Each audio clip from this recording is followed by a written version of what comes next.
welcome to my YouTube channel. My name is Anja. I'm a singer-songwriter with a personality development coaching background. And in this video, I want to talk about toxic perfectionism and, more importantly, how to overcome it.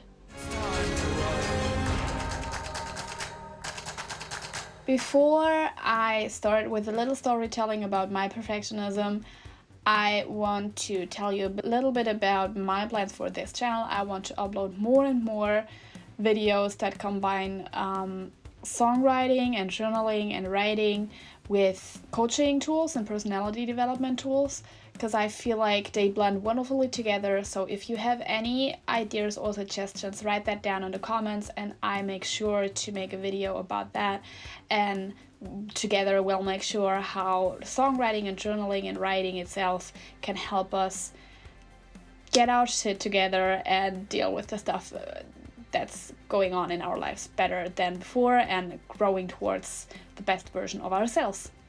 First of all, the struggle with creativity and perfectionism, in my case especially, because for me, I feel like I'm a part-time perfectionist. There are parts in my life where I couldn't care less, and then there are parts that are super important to me and I want to be the best version of me and to get the best work done that I can. And in my case, that's songwriting. I think there's nothing else in my life where I have so high expectations of myself nowadays than songwriting, which then led me into an issue because I started songwriting as my kind of journaling, and then I made it into a career, and all of a sudden I had expectations and there was pressure and all that kind of stuff, and my perfectionism went through the roof. Then I felt like, oh, okay, I think that is becoming an issue right now, so I should do anything about it. So today I want to tell you how I overcame it, still trying sometimes, but what method I used, and maybe it will help you too when you have a part in your life where you can let go of your perfectionism, even though you know it's not good for you and all the people around you as well. Also, if you're interested in a video where I talk about how to make your hobby into a business, how that goes and what struggles come with that, comment that down below.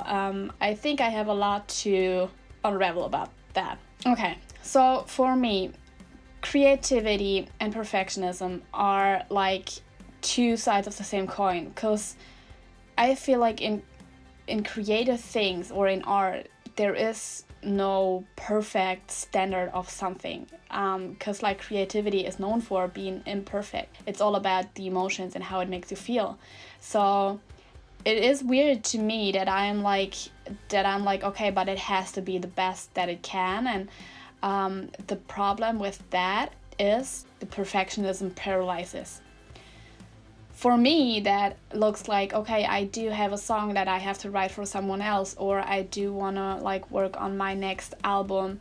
So I want the songs to be the best it can be, and it should be great, and each song should be great, you know, and each song should be perfect. I pressure myself to a point where I can't even start writing, because I'm like, okay, everything that potentially comes out of my mind is going to be crap, because how can I write something perfect? There is always an issue with it. And I have all these doubts and pressure that paralyzes me, and I cannot work at all. What I've learned then is a method that you might know maybe as well. It is a method that actually belongs into the field of, it helps overcoming perfectionism, but it's also known in the field of efficiency actually. And it's called the Pareto Principle. The Pareto Principle basically says that, I have to read that because it's confusing me sometimes, talking about perfectionism, making these videos are far from perfect. So 80% of effects come from 20% of causes. It basically means like 80% of the success you have comes from the 20% of the tasks you do. Or if you talk economically, that would mean that for most businesses, 80% of their profit comes from 20% of their products. And that 80-20 rule you basically can apply to anything. I write some down for you so you can get a better understanding of what I'm talking about. The first one would be health and fitness. It could be that 80% of the fitness results come from 20% of the exercises you do. Or another would be social media. Often 20% of the users may contribute 80% of the content or the engagement. Or the last one that is funny to me and also is true. When I'm at home, some say that we spend 80% of the time at home and 20% of the space that we have. And that is all interesting, fascinating, but let's talk about the 80-20 rule that I actually find helpful when it comes to being a perfectionist. It helps you when you think about it that way. You put energy and time into getting something done, up to 80%, right? And then the last 20%, so you'll get it to 100% to this whatever you create or do, to get it to perfect, these last 20% need just as much time and energy like the first 80% do. And that is very inefficient, right? Because it takes you way more time and energy to finish these last 20% than it takes you to get like the overall concept thing done. Getting stuff to 80% is way easier than getting the last 20. For example, imagine school. You had to study for a B or for like a 2 or whatever your grade system is, an amount of time, but being an A+ student all the time meant so much more time and effort, because like getting it from that B to A+ constantly is so much more time and effort you had to put in there than being just a good B student. And understanding that led me into thinking, oh, well, okay, I am going to have a hard time getting everything to 100% when it takes me double the time and double the energy, because I don't have that. I know that I have very limited time and very limited energy. So I have to like be very strict on where to put that energy and the time. And understanding that 80% are enough helped me a lot. Like a lot. And I try to remind myself ever since. My experiences with perfectionism so far, maybe they help you as well. In my example again, songwriting. I try to write a song to a point where I'm completely happy with it. And I succeeded with that for songs that I've released or that got released. And I listen to them back now, years later, and I'm like, well, there's that thing, I would do that differently now. Or I do have things that I would tweak or would write differently, you know? So even if there are projects or something I do and I'm perfectly happy with it now and I'm like, okay, that's the best thing I've ever did, in the future, it might not be, because I will get better and I will develop. And therefore, I'm like, maybe it's okay. Because imagine I would write my best song now. And then years later, I will be like, yeah, that's the best thing. That would mean that there is no growth and that there is no development in my skills and in my taste and in my knowledge and everything. So I try to see it as the opportunity of growing towards getting better when there is something that is still open for improvement. And I could name you some songs now of mine where I'm like, oh, I would do this differently now, but I won't, because I hope that you like them just the way they are. I never think of stuff looking back as being perfect anyway. So yeah, why should I aim for that looking forward, you know? And then last point of this video is, and I strongly believe that no one wants you to be a perfectionist other than yourself. And yes, there are exceptions to the rules. If you are a surgeon or something, I hope that making your job perfect is something you aim for. But like, we are not talking about these like extraordinary situations right now. So we talk about day-to-day life. I have 2 examples for that. First one is, just like I said, if you want to have stuff up to 100%, that takes way more time and energy. So even if you are in a job and you would tell that your boss, I think that your boss wouldn't want you to be a perfectionist, because that would mean that he has to give you way more time and resources to get stuff to 100% than he would have to give you if you are a good 80% all of the time with all your tasks. You would be a way better and more efficient employee if you get the 80-20 rule going. And then imagine a person in your life that is perfect.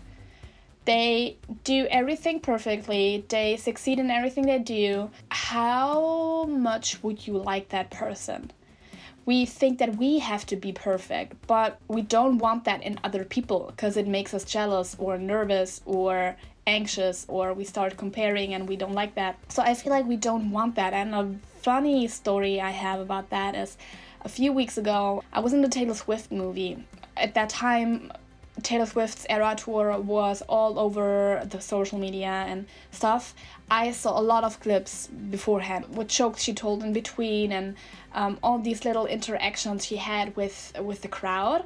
And I loved all that content. And then I went into the movies, and it was like a perfect show. They gave you as a like visitor the experience of a perfect show. All the little chats in between were cut out, and all the maybe fails that happened were cut out.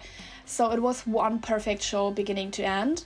And I get out of like that movie and I was like, why didn't I enjoy it that much? Because like I thought this would be the best thing ever, you know? And I was like, yeah, I think I missed the little failures in between, and the mistakes and the laughing and jokes and all that shows us that like Taylor Swift, like mom, is still human and she's not perfect, but she is one of us. And I went through all the memories in my head of shows where I went to or concerts, and I always appreciated when like a mistake happened on stage, which is so weird, but I was like, well, it just makes me like these people, these artists, way more, because it makes them so human. And then I was like, well, whenever I have a gig or when I do something wrong or whatever, I try to take it with a grain of salt and just like think, okay, maybe it makes me more likable because I'm not perfect, and it's okay that I'm not perfect. And that helps me as well. To summarize that all, 80-20 rule means that 80% of the effects come out of 20% of the courses, and then getting something from the 80% to the 100%, so the last 20%, takes you just as much time and effort as the first 80%. So way more. Think about it. And then the last thing, no one wants you to be perfect other than yourself. We like imperfection in people, and that's what makes them human, and that's what makes them likable, and that's why I think we shouldn't be so hard on ourselves.